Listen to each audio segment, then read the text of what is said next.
યાદ બોલો બસ મંદિર ઝાડ જૂના કોટડા જૂના નદી જૂના તળાવ ખૂબ સરસ ગાયું ખબર પડી એ સિવાય આપણે ભોજપત્ર તાળપત્ર તામ્રપત્ર શિલાલેખો અભિલેખો જૂની દરેક વસ્તુ આવે છે પ્રાચીન વસ્તુ બરાબર વેરી ખૂબ સરસ ચલો ભોજપત્ર એટલે શું કોણ કહેશે ભોજપત્ર બોલો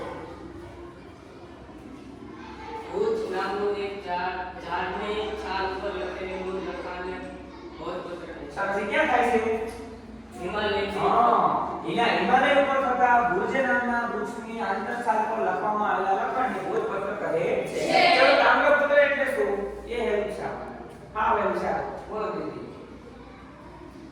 તાંબાના વાસણ ઉપર લખેલો લેખ એટલે તામ્રપત્ર સરસ વેરી ગુડ તાંબાના પત્ર ઉપર લખવામાં આવેલા લખાણને શું કહે છે તામ્રપત્ર ચલો હવે શિલાલેખ એટલે શું આપણે હેલ્પ છે મેં તમને કેટલું કીધું શિલાલેખ બોલો રા પથ્થર પર લખેલું લખાણ તેને શિલાલેખ કહે છે. બરાબર શિલાલેખ એટલે શિલાલેખ પથ્થર પર કોતરેલા લેખને લખેલા લેખને શિલાલેખ કહે છે આવા તમારે જો લેખ જોવે ને તો તમારા કસરનો લેખ છે જૂનાગઢ ક્યાં આવેલું છે જૂનાગઢ ચલો સરસ ચલો હવે અભિલેખ એટલે શું આ પણ છે બોલો અભિલેખ અભિલેખ એટલે એમાં ધાતુ હોય અભિલેખ એટલે ચાંદી સોનું